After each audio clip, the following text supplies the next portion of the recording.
नमस्कार सर्वांना, मी प्रांजली। यावर्षी 19 मार्चला गुरुवारी गुढीपाडवा आलेला आहे आणि या दिवशीपासूनच मराठी नवीन वर्षाची सुद्धा सुरुवात होते। तर तुम्हा सर्वांना मराठी नवीन वर्षाच्या आणि गुढीपाडव्याच्या खूप साऱ्या शुभेच्छा। या दिवशी सकाळी लवकर उठायचं आहे, कारण गुढीपाडव्याच्या दिवशी अभ्यंग स्नान करण्याला खूप जास्त महत्त्व आहे। त्यामुळे लवकर उठा, अभ्यंग स्नान करा, म्हणजेच अंगाला उटणे लावून स्नान करा आणि सर्वात अगोदर आपलं मुख्य प्रवेशद्वारासमोरचं जे अंगण असेल, फ्लॅट असेल तरी सुद्धा दाराच्या समोरचं या दिवशी आवर्जून झाडून घ्या, पुसून घ्या। दारामध्ये छोटी का होईना रांगोळी काढा। मुख्य प्रवेशद्वाराला आंब्याच्या पानांचं, फुलांचं तोरण लावा। मुख्य प्रवेशद्वाराच्या दारावरती कुंकवाने किंवा हळदीने स्वास्तिक काढायचं आहे, उंबरठ्याचं पूजन करून घ्यायचं आहे आणि त्यानंतर सर्वात महत्त्वाचं देवघर स्वच्छ करून देवांची पूजा करून घ्यायची आहे। कारण गुढी उभारण्यासाठी आपल्या घरातील देवांची अगोदर पूजा व्हायला हवी आणि त्यानंतरच आपल्याला गुढी उभारायची असते। त्यामुळे देवपूजा लवकर आटोपून या दिवशी घ्यायची आहे। आणि गुढी जी आहे ती ऊन पडल्यानंतर 10 वाजता, 11 वाजता, भर दुपारी अशा वेळी कधीही गुढी उभारू नका। भले आपला स्वयंपाकाला उशीर होतो, गुढीची पूजा वगैरे सगळं करून घ्यायचं आणि आपला स्वयंपाक झाल्यानंतर नैवेद्य आपण दाखवला तरी सुद्धा चालतो। नाही तर काय बरेच जण करतात, सगळा स्वयंपाक वगैरे करून घेतात आणि त्यानंतर गुढी उभारण्याची तयारी। तर असं करायचं नाही। गुढी ही जी आहे ना, जेव्हा सूर्य उदय होतो त्यावेळेस खरी तर उभारायची असते, पण त्यावेळेस शक्य नसेल तर कमीत कमी जोपर्यंत कोवळं ऊन असतं 8 पर्यंत, 8:30 पर्यंत, जास्तीत जास्त 9 पर्यंत आपली गुढी जी आहे ना ती तुम्ही उभारून घ्या, गुढीची पूजा करून घ्या आणि स्वयंपाक वगैरे झाल्यानंतर दुपारी तुम्ही नैवेद्य दाखवला तरी सुद्धा चालतो। आणि सकाळी जेव्हा आपण पूजा करतोय त्यावेळेला काय नैवेद्य दाखवायचा, गुढी कशी उभारायची, कोणता मंत्र म्हणायचा, ही सगळी माहिती मी पुढे तुमच्यासोबत शेअर करणार आहे। आणि बरेच जण म्हणतात की गुढी उभारण्यासाठी मुहूर्त कोणता आहे, वेळ कोणती आहे, तर गुढीपाडवा हा 3.5 मुहूर्तांपैकी एक आहे। त्यामुळे गुढी उभारण्यासाठी कोणत्याही मुहूर्ताची किंवा वेळ या दिवशी बघण्याची गरज नाही, कारण हा जो संपूर्ण दिवस असतो तोच शुभ असतो। त्यामुळे सकाळी कोवळं ऊन आहे तोपर्यंत किंवा सूर्य उदय जेव्हा होतो त्यावेळेला गुढी उभारली तर अतिशय उत्तम आहे। बाकी बघा, तुम्हाला तुमच्याकडे जशी पद्धत आहे, जसं तुम्हाला शक्य होईल तसं तुम्ही गुढी उभारू शकता। आणि याच दिवसापासून चैत्र नवरात्रीची सुद्धा सुरुवात होत असते। त्यामुळे या दिवशी आपल्याला तुमच्या कुळदेवी, तुमची जी कोणती कुळदेवी असेल तर कुळदेवीची सेवा सुद्धा करायची आहे। आणि तुमच्याकडे चैत्र नवरात्री असतील, तुमच्याकडे घटस्थापना वगैरे केली जात असेल तर ती सुद्धा तुम्हाला या दिवशी करून घ्यायची आहे। आणि तुमच्याकडे घटस्थापना नसेल तर या दिवसापासून 9 दिवस तुम्ही अखंड दिवा जो आहे तो आपल्या देवघरामध्ये कुलदेवीसाठी प्रज्वलित करू शकता। चैत्र नवरात्रीबद्दलचे व्हिडिओ मी नक्कीच तुमच्यासोबत शेअर करेल। हे 9ही दिवस तुम्ही तुमच्या कुलदेवीची ओटी भरू शकता। हे 9 दिवस तुम्ही तुमच्या कुलदेवीसाठी उपवास करू शकता। या 9 दिवसात तुम्ही तुमच्या कुलदेवीसाठी दुर्गा सप्तशतीचा पाठ करू शकता, सिद्धकुंजिका स्तोत्राचं पठण करू शकता किंवा या 9 दिवसांमध्ये अष्टमीला, नवमीला किंवा कोणत्याही एका दिवशी कुलदेवीची ओटी तुम्ही भरू शकता। गुढी उभारण्यासाठी आपण ज्या ज्या वस्तू वापरत असतो त्या प्रत्येक वस्तूला एक विशेष महत्त्व आहे आणि त्या प्रत्येक वस्तू मागे शास्त्रीय कारणं सुद्धा आहेत। गुढी उभारण्यासाठी सर्वात महत्त्वाची आणि पहिली वस्तू लागते ती म्हणजे गुढीची काठी, ज्याला वेळूची काठी सुद्धा म्हटलं जातं। तर गुढीच्या काठीचे महत्त्व सांगायचे झाले तर ही काठी भक्कम आधार म्हणून बघितली जाते। नंतर आपल्याला लागतात गुढीला नेसवण्यासाठी वस्त्र। हे जे वस्त्र आहे ना ते नवीन असावं, कोरं असावं। आजकाल आपण साड्या वगैरे नेसवतो तर त्या साड्या आपण परिधान केलेल्या नसाव्यात, त्या साड्या कोऱ्या असाव्यात। गुढीला घातलेली साडी तुम्ही परत घालू शकता, पण तुम्ही वापरलेली, भलेही तुम्ही एकदा वापरलेली असेल, अशी साडी कधीही गुढीला घालू नका। आणि शक्यतो गुढीला नेसवण्यासाठी जे वस्त्र आपण वापरतो, जी साडी आपण वापरतो ती शक्यतो पिवळ्या रंगाची, लाल, केशरी किंवा गुलाबी रंगाची असावी। इतरही तुम्ही घेऊ शकता, पण हे रंग जे आहेत ना ते विशेष आणि शुभ मानले जातात। गुढीसाठी वापरण्यात येणाऱ्या वस्त्राचं महत्त्व सांगायचं झालं तर मनुष्याने त्याच्या यशाचे आणि शौर्याचे झेंडे याच ब्रह्मध्वजाप्रमाणे रोवत आपलं आयुष्य जगावं असं म्हटलं जातं। आणि त्याचबरोबर कोणतेही वस्त्र असू द्या ते उभ्या आणि आडव्या धाग्यांनी बनलेलं असतं।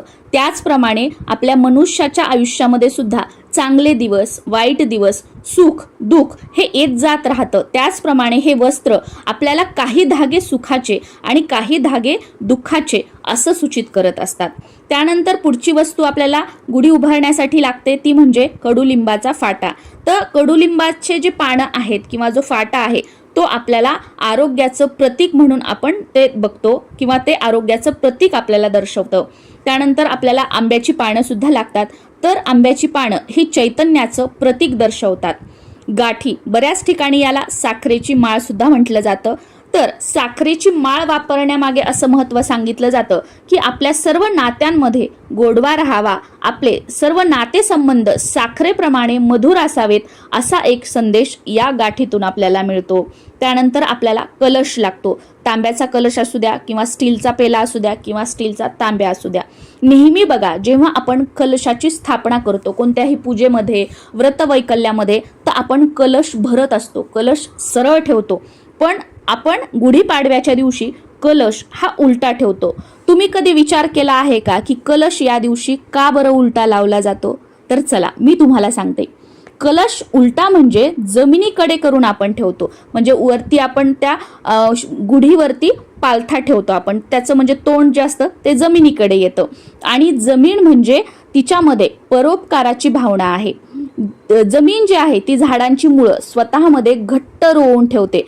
आणि आपण जो ब्रह्मध्वज या दिवशी उभारतो, म्हणजे जी गुढी आपण उभारतो ना, ती म्हणजे यशाचं प्रतीक किंवा चांगल्याचा वाईटावर विजय म्हणून सुद्धा आपण ओळखतो. त्याचप्रमाणे मनुष्याने देखील कितीही यश मिळवलं, आपण कितीही मोठे झालो तरी सुद्धा आपले पाय जमिनीवरच राहावे या हेतूने त्या जमिनीतील जी काही सकारात्मकता किंवा जी काही सकारात्मक ऊर्जा आहे तो कलश जो आहे ना ती खेचून घेतो. आणि असा मांगल्याने भरलेला कलश नेहमी आपल्या घरामध्ये कायम राहावा म्हणून गुढीपाडव्याच्या दिवशी कलश जो आहे तो काठीवर किंवा गुढीवर जो आहे तो उलटा किंवा पालथा सुद्धा त्याला म्हटलं जातं, तसा ठेवला जातो. तर असं यामागे महत्त्व आहे. आता गुढीपाडव्याच्या दिवशी तुम्हाला मी सांगितलं की सकाळी मुहूर्त वेळ न बघता कोवळं ऊन आहे किंवा उगवत्या सूर्यासोबत तुम्हाला गुढी उभा करायची आहे. गुढी जी आहे तुम्ही जर तुमच्या घराच्या मुख्य प्रवेशद्वारामध्ये उभारणार असाल तर जेव्हा आपण बाहेरून आपल्या घरामध्ये प्रवेश करतो त्यावेळेला आपल्या उजव्या हाताला तुम्हाला गुढी उभारायची आहे. किंवा बरेच जण आपल्या घरातून बाहेर जाताना उजव्या हाताला गुढी उभारतात, तर तुम्ही तसंही करू शकता.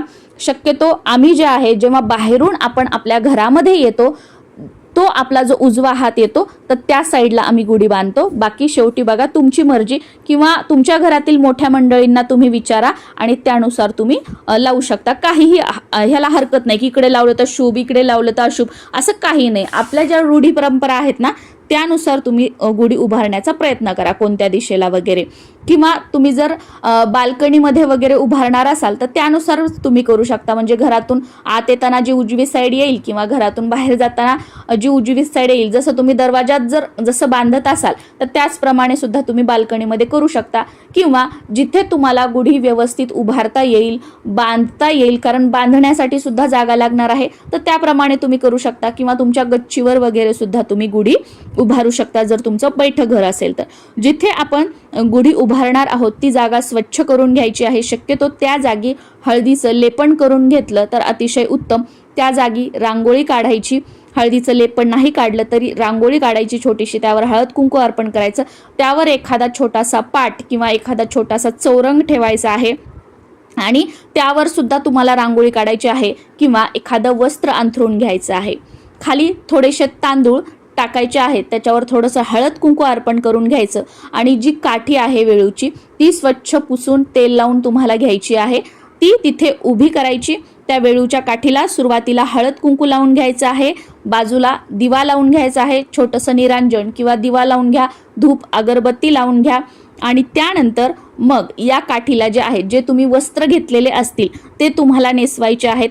ते वस्त्र नेसवल्यानंतर त्यावर वरती जो कलश आहे तो आपल्याला उलटा ठेवायचा आहे. पण तो कलश उलटा ठेवण्यापूर्वी त्या कलशाला 5 उभ्या रेषा ओढून घ्यायच्या. त्या कलशावर कुंकवाने स्वास्तिक सुद्धा तुम्हाला काढून घ्यायचं आहे आणि मग तो कलश जो आहे तो उलटा ठेवायचा. आणि गुढीला जेव्हा आपण साडी नेसवतो तर त्यावेळेला फक्त साडीच नाही तर त्यासोबत एखादं ब्लाऊज पीस किंवा त्या साडीवरचं ब्लाऊज असेल तुमच्याकडे ते ब्लाऊज सुद्धा तुम्हाला लावायचं आहे किंवा एक ब्लाऊज पीस तुम्हाला लावायचं आहे, नुसतीच साडी लावायची नाहीये. आणि मग वरचा कलश आपण लावल्यानंतर गुढीला मग तुम्ही त्या गुढीला हार घालू शकता. साखरेची माळ ज्याला गाठी म्हटलं जातं किंवा गाठी हार सुद्धा म्हटलं जातं तो घालायचा आहे. जे आपण कडुलिंबाचे पान वगैरे आणलेले आहेत ते तुम्हाला लावायचे आहेत. आणि त्यानंतर परत हळद कुंकू वगैरे लावून तुम्हाला गुढीची पूजा करायची आहे. धूप दीप ओवाळून घ्यायचं आहे. आणि या दिवशी जेव्हा आपण सकाळी लवकर गुढीची पूजा करतोय तर त्यावेळेला तुम्हाला थोडीशी आदल्या दिवशी म्हणजे गुढीपाडव्याच्या आदल्या दिवशी काय करायचं, थोडीशी मुठभर हरभऱ्याची डाळ भिजू घालायची. आणि गुढी उभारतोय त्यावेळेला एका वाटीमध्ये हरभऱ्याची डाळ, थोडासा गुळ आणि कडुलिंबाची जी आपण पानं आणलेली आहेत त्याचा जो तौर असतो बघा, जी छोटी छोटी फुलं असतात तौर असतो आणि एखाद दुसरं पान तोडून याच्यामध्ये टाकायचं. हे मिक्स करायचं सगळं आणि याचा नैवेद्य तुम्हाला गुढी उभारताना दाखवायचा आहे. भलेही तुमचा स्वयंपाक वगैरे झालेला नसेल तरी सकाळी ही पूजा करून घ्यायची. आणि ही गुढी उभारत असताना ही सगळी प्रोसेस करत असताना आपल्याला ओम ब्रह्मध्वजाय नमः, ओम ब्रह्मध्वजाय नमः हा मंत्र म्हणायचा आहे. गुढी सगळी साडी नेसवताना उभारताना जरी तुम्हाला लक्षात नाही राहिलं तर पूजा झाल्यानंतर कमीत कमी 11 वेळा ओम ब्रह्मध्वजाय नमः हा मंत्र जो आहे तो तुम्हाला म्हणायचा आहे. याप्रमाणे साधी सोपी गुढीची पूजा जी आहे ती करायची आहे. गुढी उभारून घ्यायची आहे. आणि मग यानंतर जेव्हा तुमचा स्वयंपाक होईल तर स्वयंपाक झाल्यानंतर गुढीपाडव्याच्या दिवशी पूर्णावरणाचा स्वयंपाक केला जातो किंवा बऱ्याच ठिकाणी खीर पुरी श्रीखंड पुरी असं बनवलं जातं. तुमच्याकडे जी पद्धत आहे जो स्वयंपाक बनवला जातो त्याचा नैवेद्य सुद्धा स्वयंपाक झाल्यानंतर या गुढीला तुम्हाला दाखवायचा असतो. तर नंतर तो नैवेद्य दाखवून घ्यायचा. म्हणजे गुढीला 2 नैवेद्य दाखवायचे. गुढी उभारताना तो नैवेद्य दाखवायचा पहिला सांगितलेला हरभऱ्याची डाळ गुळ आणि कडुलिंबाचा जो तौर असतो त्याचा, आणि दुसरा म्हणजे पुरणपोळीचा नैवेद्य दाखवायचा आहे. आणि गुढी जी आहे ती संध्याकाळी सूर्य मावळल्यानंतर ज्याला प्रदोष काळ म्हटलं जातं तर त्या प्रदोष काळामध्ये आपल्याला गुढी जी आहे ती उतरवायची आहे. गुढी उतरवताना सुद्धा दिवा लावून घ्यायचा, धूप दीप अगरबत्ती ओवाळायची, हळद कुंकू लावून घ्यायचं. घरातील सर्वांनी या गुढीच्या पाया पडायचं आहे. गुढीला प्रार्थना करायची की माझ्या आयुष्यामध्ये सुख समृद्धी ऐश्वर्य राहू दे, माझ्या घरामध्ये धनधान्याची भरभराट होऊ दे. प्रार्थना करून सर्वांनी नमस्कार करायचा आणि त्यानंतर तुम्हाला गुढी जी आहे ती उतरवायची आहे.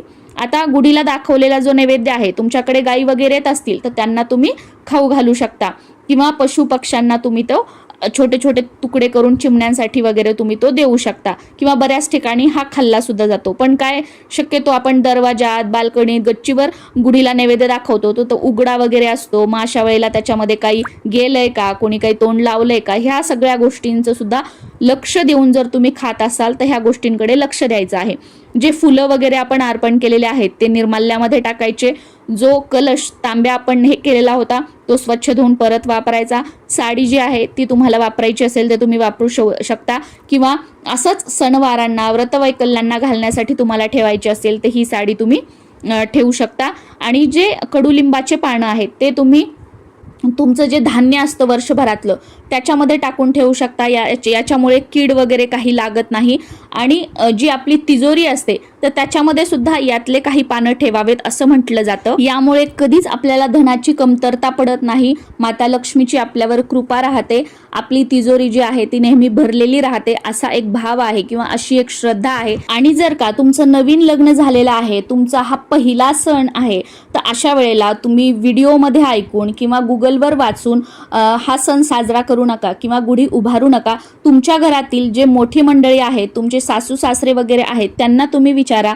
तुमच्या घराण्यातील ज्या रूढी परंपरा आहेत त्या तुम्ही जाणून घ्या आणि त्याचप्रमाणे गुढी तुम्हाला उभारायची असेल तर तुम्ही गुढी उभारू शकता. कारण की बघा, लग्न झाल्यानंतर आपल्या घराण्याच्या रूढी परंपरा जाणून घेणं, त्या माहिती करून घेणं आणि त्याप्रमाणे सणवार करणं किंवा त्या रूढी परंपरा पुढे चालू ठेवणं हे आपलं प्रथम कर्तव्य असतं.